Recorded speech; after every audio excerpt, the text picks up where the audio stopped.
नमस्कार दोस्तों। ज्ञान गंगा चैनल के हिंदी कहानियों में मैं वंदना श्रीवास्तव आपका स्वागत करती हूँ। कहानी में आगे बढ़ने से पहले यदि अब तक आपने मेरे चैनल को सब्सक्राइब नहीं किया है तो जल्दी से सब्सक्राइब कर लीजिए। आज की मेरी कहानी है माँ बाप की वसीयत और सीख।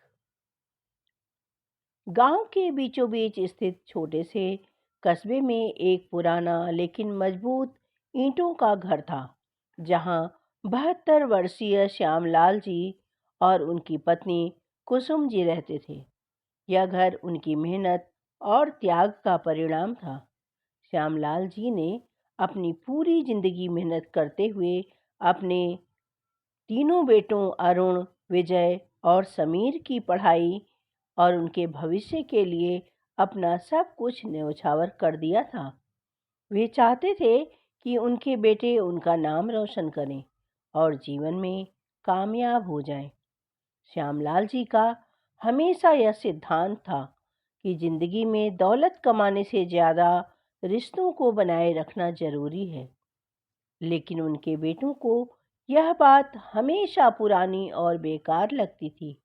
बचपन से ही श्यामलाल जी अपने बेटों को समझाते थे कि जिंदगी में पैसा सब कुछ नहीं होता है। रिश्तों की अहमियत और इंसानियत को कभी नहीं भूलना चाहिए। लेकिन तीनों बेटों को यह सब बातें बेकार की, पुरानी और व्यर्थ लगती थी। सबसे बड़ा बेटा अरुण अब एक कंपनी में अधिकारी बन गया था। वह अपने परिवार और पत्नी के साथ महानगर में रहता था, क्योंकि वह शहर में सरकारी नौकरी जो करता था। जब भी श्यामलाल जी उसे समझाते कि बेटा, जिंदगी में कभी घमंड नहीं करना, दूसरों की मदद करना ही असली इंसानियत है, तो वह चिढ़कर कहता, अरे पिताजी, ये बातें अब नहीं चलती। आजकल तो हर कोई अपने फायदे के लिए ही जीता है। जब भी श्यामलाल जी उसे फोन कर कर कहते, बेटा, तुमसे बात किए हुए कितने दिन हो गए, अरे बेटा, कभी गांव आकर मिल तो जाओ। अरुण जवाब देता, पिताजी, ऑफिस का बहुत काम है, छुट्टी मिलते ही आ जाऊंगा। मझला बेटा विजय एक प्राइवेट कंपनी में काम शुरू किया हुआ था। वह हमेशा अपने काम और दोस्तों में उलझा रहता। जब कुसुम जी उसे फोन करके घर आने को कहती तो वह जवाब देता, कहता कि माँ, क्या करूँ, बहुत काम है। सच में माँ, इतना काम है कि फुर्सत ही नहीं मिलती। यहाँ तक कि अपने लिए भी समय नहीं है। अपने दोस्तों और व्यवसायों में वह इतना व्यस्त रहता था कि वह माँ बाप की चिंता नहीं करता था। जब कुसुम जी ने विजय से कहा, बेटा, तुम्हारे पिताजी का स्वास्थ्य ठीक नहीं है, तो विजय ने कहा, माँ, उन्हें डॉक्टर को दिखा दो, मेरे पास समय नहीं है। सबसे छोटा बेटा समीर अपनी नौकरी के लिए विदेश में बस गया था। अब तो वह महीनों तक माँ बाप से बात तक नहीं करता था। जब भी कुसुम जी फोन करती तो वह कहता, माँ, मैं यहाँ बहुत व्यस्त हूँ, आप मेरी चिंता मत किया करो। श्यामलाल जी और कुसुम जी ने महसूस किया कि उनके बेटे उनकी नसीहतों की कदर नहीं करते। एक शाम श्यामलाल जी आंगन में बैठे सोच रहे थे कि हमने अपने बेटों को अच्छे संस्कार देने की कोशिश की, लेकिन क्या हम उनकी समझ तक पहुंच पाए? क्या हमने रिश्तों की अहमियत सिखाने में कोई कमी छोड़ दी? कुसुम जी ने कहा, हमारी तरफ से हमने सब कुछ किया है, लेकिन शायद समय के साथ बच्चे बदल गए हैं। अब उनके पास हमारे लिए समय ही नहीं है। समय के साथ साथ श्यामलाल जी और कुसुम जी की तबीयत भी बिगड़ने लगी थी। डॉक्टर ने कहा कि उन्हें नियमित देखभाल की जरूरत है, लेकिन तीनों बेटे अपनी अपनी जिंदगी में व्यस्त थे। एक दिन श्यामलाल जी की तबीयत अचानक बहुत ज्यादा खराब हो गई। कुसुम जी ने घबराकर अपने तीनों बेटों को फोन किया। अरुण ने कहा कि पिताजी को अस्पताल ले जाओ माँ, मैं अभी शहर में हूँ, आने में समय लगेगा और वैसे भी मुझे ऑफिस का टारगेट पूरा करना है, अभी आना मुमकिन नहीं है। विजय ने जवाब दिया, माँ मैं बिजनेस मीटिंग में हूँ, डॉक्टर को बुला लो या फिर पिताजी को लेकर अस्पताल चली जाओ। मैं कुछ दिनों बाद छुट्टी लेकर आऊँगा, समीर ने बहाना बनाया। माँ मुझे फ्लाइट के लिए टाइम नहीं मिलेगा, आप लोग खुद ही संभाल लो ना। कुसुम जी का दिल टूट गया। उन्होंने अकेले ही श्यामलाल जी को अस्पताल ले जाने का फैसला किया। कुसुम जी ने अकेले ही श्यामलाल जी को अस्पताल पहुंचाया। वहां पर डॉक्टरों ने बताया कि उन्हें दिल का दौरा पड़ा है। अस्पताल में बैठी कुसुम जी की आंखों में आंसू थे। उन्होंने मन ही मन सोचा, क्या हमने अपने बेटों को इतना व्यस्त बना दिया कि उनके पास अपने माता पिता के लिए ही समय नहीं है। श्यामलाल जी ने अस्पताल से लौटने के बाद अपनी वसीयत तैयार करने का फैसला किया।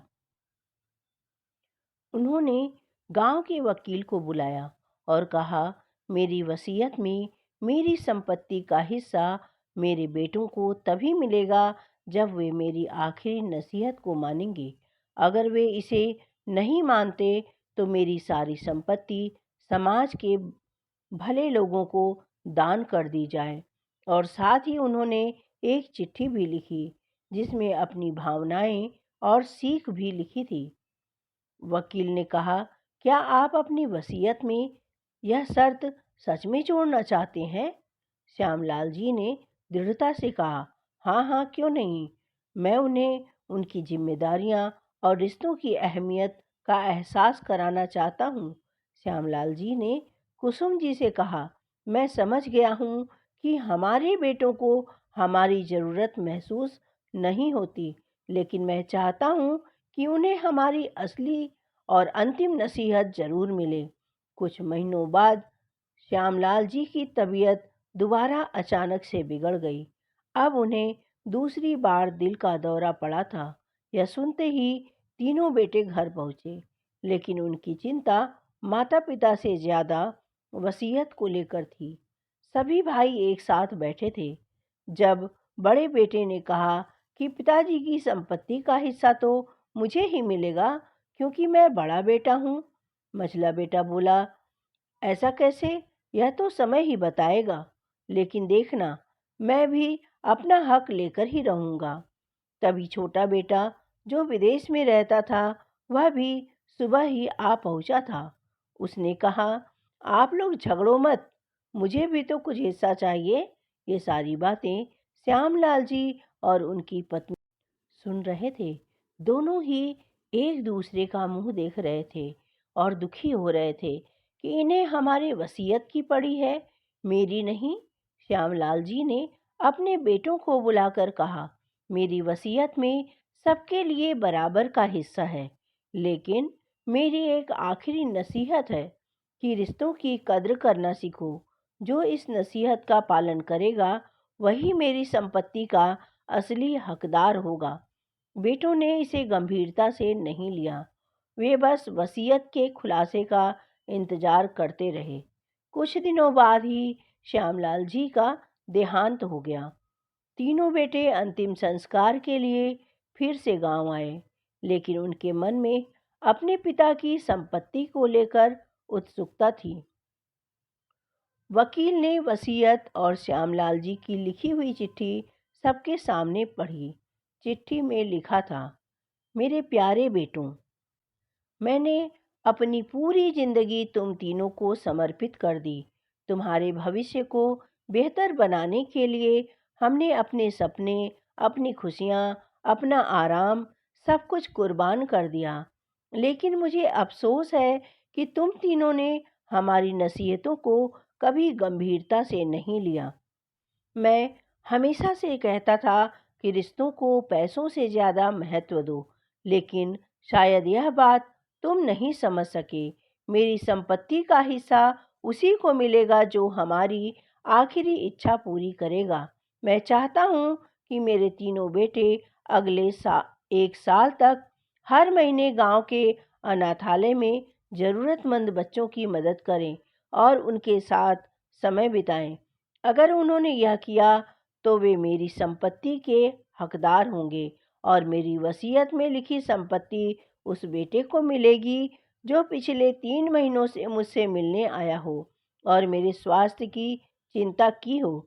अगर कोई ऐसा नहीं करता है तो यह संपत्ति गांव के वृद्धाश्रम में दे दी जाएगी। चिट्ठी पढ़ते ही तीनों बेटे स्तब्ध रह गए। उन्होंने महसूस किया कि वे अपनी जिम्मेदारियों में इतना खो गए थे कि अपने माता पिता को समय देना ही भूल गए। अरुण ने सिर झुकाकर कहा, हमने हमेशा पिताजी की बातों को नज़रअंदाज किया है। हमें लगता है कि उनकी बातें सिर्फ उपदेश हैं, लेकिन आज समझ में आ रहा है कि वे हमारी भलाई के लिए ही थी। विजय ने कहा, हमने रिश्तों को अनदेखा किया है और हमें उनकी अहमियत समझ में आ रही है। समीर ने आंखों में आंसू भरकर कहा, अगर समय वापस लौट सकता है तो मैं अपने माता पिता के साथ हर पल बिताता।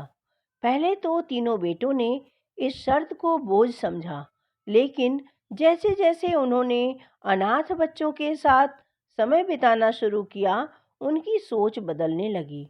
बड़े बेटे ने कहा, पिताजी सही कहते थे, पैसे से ज्यादा खुशी रिश्तों और दूसरों की मदद करने में है। मझले बेटे ने कहा, आज पहली बार मैंने सच्चे सुख का अनुभव किया है। माँ बाप हमें यह सब बचपन से ही सिखा रहे थे, लेकिन हम ही नहीं समझ सके। छोटे बेटे ने भावुक होकर कहा, मैंने हमेशा पिताजी की नसीहतों को नज़रअंदाज किया, लेकिन आज मुझे समझ में आया कि उनकी हर बात में सच्चाई थी। तीनों बेटे अपनी माँ के पास गए और माफ़ी मांगी। उन्होंने कहा, माँ, हमने आप दोनों की कद्र नहीं की, हमें एक और मौका दीजिए। कुसुम जी ने कहा, तुम्हारे पिताजी की यह आखिरी नसीहत तुम्हारे लिए एक सीख है। अगर तुमने इसे समझ लिया है और अपनी जिंदगी में रिश्तों को महत्व देना शुरू करोगे तो यही तुम्हारे पिताजी की असली विरासत होगी। 1 साल बाद तीनों बेटों ने अपनी माँ से माफ़ी फिर से मांगी और कहा, माँ, हमने पिताजी की बातों को नज़रअंदाज करके बहुत बड़ी गलती की थी, लेकिन अब हम उनकी नसीहतों को अपनी जिंदगी का आधार बना चुके हैं। कुसुम जी ने आंसुओं भरी आंखों से कहा, बच्चों, तुम्हारे पिताजी ने अपनी वसीयत के जरिए तुम्हें सबसे बड़ा सबक सिखाया है। अगर तुमने इसे अपना लिया तो यही उनकी असली विरासत है। इस घटना के बाद तीनों बेटों ने अपनी जिंदगी बदल दी। उन्होंने न केवल माँ की सेवा की बल्कि समाज की भलाई के लिए भी काम किया। माता पिता की नसीहतें उनकी सबसे बड़ी दौलत होती हैं। वे हमें जिंदगी का सही रास्ता दिखाती हैं। अगर हम उनकी सीख को नज़रअंदाज करेंगे तो एक दिन पछताना पड़ेगा। उनकी वसीयत से पहले उनकी नसीहतों को समझना और अपनाना ही उनकी सच्ची कद्र है। दोस्तों, माँ बाप की नसीहतें उनके अनुभव का निचोड़ होती हैं। उन्हें अनसुना करना, खुद के भविष्य को अनदेखा करना, संपत्ति तो एक दिन खत्म हो जा सकती है, लेकिन उनके दिए गए संस्कार और सीख हमें हमेशा सही रास्ता दिखाते हैं। इसलिए रिश्तों की कद्र करें, क्योंकि यही हमारी असली संपत्ति है। यह हमारी के लिए भी बहुत जरूरी है। यह कहानी हमें यह दर्शाती है कि माता पिता के प्रति हमारी जिम्मेदारी सिर्फ वसीयत की आशा से पूरी नहीं होती, बल्कि उनकी भावनाओं, उनकी बातों को समझने से होती है। तो दोस्तों, आपको मेरी यह कहानी कैसी लगी? यदि कहानी पसंद आई हो तो चैनल को लाइक और शेयर करें, कमेंट्स करें और हाँ, बेल आइकन को हिट करना बिल्कुल भी न भूलें, जिससे कि मेरी अगली कहानी का नोटिफिकेशन आपके पास सबसे पहले पहुंचे। यदि अब तक आपने मेरे चैनल को सब्सक्राइब नहीं किया है तो जल्दी से सब्सक्राइब कर लीजिए। कमेंट्स करना बिल्कुल भी ना भूलो दोस्तों। आपको किस तरह की कहानी सुनना पसंद है वह भी लिख ज़रूर भेजें कमेंट्स के ज़रिए। मिलती हूँ फिर एक नई कहानी के साथ। तब तक के लिए आप अपनी इस दोस्त को आज्ञा दीजिए। धन्यवाद। बाय बाय मेरे प्यारे दोस्तों।